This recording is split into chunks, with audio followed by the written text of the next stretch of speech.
ফয়জুল হক নামেই যাৰ এতিয়া পৰিচয়। পিছে কোন এইজন ফয়জুল হক? ঢিঙৰ মাগুৰমাৰী অঞ্চলৰ বাবে কিয় বিখ্যাত এইজন ফয়জুল হক জানেনে? যদি নাজানে তেন্তে শুনক ফয়জুল হকৰ ইতিহাস। এইজন ফয়জুল হকৰ বিৰুদ্ধে আছে শতাধিক অভিযোগ।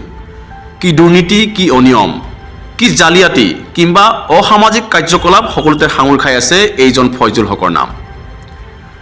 মাটিবাৰীৰ বিভিন্ন বেমেজালিৰ ক্ষেত্ৰতো বাৰম্বাৰ নাম সাঙুৰ খাই আহিছে এইজন ফয়জুল হকৰ নাম। অকল এয়াই নহয়, ফয়জুলে সম্পূৰ্ণ ভিত্তিহীন অপপ্ৰচাৰ চলাই ঢিঙত শান্তি সম্প্ৰীতি বিনষ্ট কৰাৰ চেষ্টা অব্যাহত ৰাখিছে বুলিও আছে গুৰুতৰ অভিযোগ। ফয়জুল হকৰ অত্যাচাৰ সহ্য কৰিব নোৱাৰি মাগুৰমাৰী গাঁৱৰ ৰাইজে ইতিমধ্যে ঢিং আৰক্ষী থানা, ঢিং চক্ৰ বিষয়াৰ কাৰ্যালয় আৰু নগাঁও আৰক্ষী অধীক্ষকৰ ওচৰত ফয়জুলৰ বিৰুদ্ধে দাখিল কৰিছে অভিযোগ। এইজন অৱসৰপ্ৰাপ্ত খণ্ড উন্নয়ন বিষয়া মাগুৰমাৰীৰ আবুল হুছেইন। পিছে এইজন অৱসৰপ্ৰাপ্ত বিষয়াকো এৰি দিয়া নাই ফয়জুল হকে। আৰু আজি এইজন অৱসৰপ্ৰাপ্ত বিষয়াই ফাদিল কৰিলে ফয়জুলৰ কলা অধ্যায়। মোৰ নাম আবুল হুছেইন, মই এজন ৰিটায়াৰ্ড BDO, মোৰ ঘৰ মাগুৰমাৰীত, ঢিং থানাৰ উত্তৰে। মোৰ বিৰুদ্ধে ফয়জুল হকে, মাগুৰমাৰী নিবাসী ফয়জুল হকে এটা নিউজ কৰাইছিলে, য'ত নেকি মোক সাম্প্ৰদায়িক মন্তব্য দিয়া বুলি বোকাত মিছা কথা এটা উত্থাপন কৰিছিল আৰু সেইটো নিউজ চেনেল যোগে প্ৰচাৰো হৈছিল। মই এইটোত একেবাৰে হতবাক হ'লোঁ যে যিটো বিষয়ে মই একেবাৰে নাজানো বা কোনোদিন মই সাম্প্ৰদায়িকতাৰ ওচৰে নাচাবো, মই এজন ধৰ্ম নিৰপেক্ষ বিষয়া হিচাপে মোৰ খ্যাতি আছে আৰু মই বহুতো সামাজিক অনুষ্ঠান প্ৰতিষ্ঠানৰ লগত জড়িত। মই শংকৰ সংঘৰ অধিৱেশন, শংকৰ মিছন, সাহিত্য চৰা, অখিল ভাৰতীয় সাহিত্য পৰিষদৰ মই নগাঁও জিলা সমিতিৰ যুটীয়া সম্পাদক হওঁ, ছিনিয়ৰ চিটিজেন ফোৰামত আছোঁ, মই পেঞ্চনাৰ সন্থা মই এজন বিষয়ববীয়া হওঁ ডিষ্ট্ৰিক্টৰ, ৰাজ্যিকৰ মই কাৰ্যনিৰ্বাহক সদস্য আছিলোঁ যোৱা বিগত 2 বছৰত। এনেস্থলত মোক সাম্প্ৰদায়িক মন্তব্য দিয়া বুলি এনেকুৱা অভিযোগ কৰিছে যে মাগুৰমাৰী গাঁৱত এঘৰো অসমীয়া মানুহ নাই, কিন্তু তাত গো মাংস পেলাই অসমীয়া মানুহখিনিক উচ্ছেদ কৰা বুলি আৰু সেইটোত মই উচতনি দিয়া বুলি যি অভিযোগ কৰিছে, বোকাত মিছা কথা, এইবিলাক কথা কৈ মোক জনমানসত মোক হেয় প্ৰতিপন্ন কৰাৰ অপচেষ্টা কৰিছে এই ফয়জুল হকে। এই ফয়জুল হকৰ বিৰুদ্ধে ইয়াৰ আগতে আৰু বহুত আমি বিচাৰ দিছিলোঁ, গোচৰ আছে পঞ্জীভূত হৈ নগাঁও আদালতত, ঢিং থানাত আছে, ঢিং থানাৰ পঞ্জীভূত হৈ এতিয়া আদালতত চলি আছে। সি ভাবিছে যে এই আদালতৰ ৰায় তাৰ বিৰুদ্ধে যাব বুলি শংকা কৰি আক্ৰোশমূলকভাৱে মোৰ বিৰুদ্ধে এনেধৰণৰ অপপ্ৰচাৰ চলাই আছে আৰু মোৰ বিৰুদ্ধে বহুত কিবা কিবি আগতেও কৰিছে। মোৰ মটৰচাইকেল চুৰি কৰিছে, মোৰ ছোৱালী কিডনেপ কৰাৰ ক্ষেত্ৰত সি আছিলে, এইবিলাক ক্ষেত্ৰত সামাজিক বিচাৰ হৈছিলে। সামাজিক বিচাৰ মাগুৰমাৰী, সোণখেৰি, বিলতীয়া 3-4 গাঁৱৰ মানুহে তাক সামাজিকভাৱে বিচাৰ কৰিছিলে। মাগুৰমাৰীৰ মৌলানা এজনে তেওঁৰ অধ্যক্ষতাত তেওঁ হেৰি কৰিছিলে, বিচাৰ কৰিছিলে আৰু এই বিচাৰৰ ৰায়টো এনেকুৱা কঠোৰ আছিল যে সি কাণত ধৰি উঠা বহা কৰি কৈছে যে এনেকুৱা আৰু অপকৰ্ম কেতিয়াও নকৰে। ইয়াৰ পিছতো সি দালালিত নিয়োজিত হৈ আছিলে। দালালি কামত হোৱাৰ কাৰণে সমবায় সমিতি ৰাজহুৱা স্থানত ৰাজপথত তাক আঁঠু কঢ়াই কাণত ধৰাই ৰাইজে তাক শাস্তি পৰ্যন্ত দিছে এনে কামত সি জড়িত নহবৰ কাৰণে, আৰু সেইটো সি সৰু কাঢ়িছে যে এনেকুৱা কামত আৰু সি জড়িত নহয়। দালালি কৰি এনেকুৱা বিশৃংখলা সৃষ্টি কৰিছে যে সন্ত্ৰাসৰ সৃষ্টি কৰিছে, মানুহবিলাক শান্তিৰে থাকিবলৈ দিয়া নাই। আৰু এইবিলাক বহুতো খেলি মেলি আছে, এইবিলাক আমাৰ হাতত ৰেকৰ্ড আছে। ইতিমধ্যে যিটো গো মাংসৰ যিটো আমাৰ মাননীয় মুখ্যমন্ত্ৰী মহোদয়ে বাৰে বাৰে কৈ আছে যে দুৰ্নীতিৰ সহনশীলতা নীতি মানি চলিব লাগিব, আৰু সেই দুৰ্নীতি এতিয়া চলিয়ে আছে। দুৰ্নীতি ইমান ব্যাপক হৈছে ৰাজহ চক্ৰত যে এই দুৰ্নীতি এনেকুৱাকৈ শিপাইছে যে এইটো ৰোধ কৰিব পৰা ব্যৱস্থা এতিয়ালৈকে হোৱা নাই। গতিকে মই আপোনালোকৰ চেনেলৰ জৰিয়তে মই এইটো অনুৰোধ জনাম যাতে এই দুৰ্নীতি নিবাৰণত আপোনালোকে আমাক সহায় কৰে আৰু ৰাইজক যাতে সকাহ দিয়ে। ইয়াত চমীউদ্দিনৰ কথাটো কোৱা হৈছে যে চমীউদ্দিনৰ মাটিৰ ক্ষেত্ৰত যিটো কথা কৈছে যে ইয়াত মিছা অভিযোগ দি গো মাংস পেলাই তাত এঘৰো অসমীয়া মানুহ নাই, আৰু তেনে অৱস্থাত কেনেকৈ ইমান বোকাত মিছা কথা কৈ পেলাই নিউজ প্ৰচাৰ কৰিলে আমি আচৰিত হৈছোঁ। গতিকে তেনে অভিযোগ যাতে ভৱিষ্যতে নকৰে আৰু ৰাইজৰ বিপদে পৰিচালিত নকৰে, সেইকাৰণে মই নিজে এটা ঝিল থানাত গোচৰ ৰুজু কৰিছোঁ।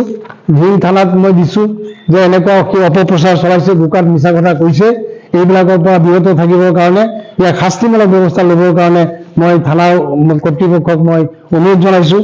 মই FIR লজ কৰিছোঁ। তাৰপিছতে ৰাইজে যিটো এটা সাম্প্ৰদায়িক সংঘৰ্ষ কৰিছিলে, সৃষ্টি কৰিছে, এইবিলাক ৰাইজে পিটিশ্যন দিছে। লগে লগে নিউজ প্ৰচাৰ হোৱাৰ লগে লগে চব ৰাইজ গোট খাই থানাত গৈ পেলাই এইবিলাক জনাইছে। এইবিলাক ৰাইজৰ চহী, চব ৰাইজে গোট খাই তাৰ বিৰুদ্ধে শাস্তিমূলক ব্যৱস্থা ল'বৰ কাৰণে এইটো ব্যৱস্থা কৰিছে।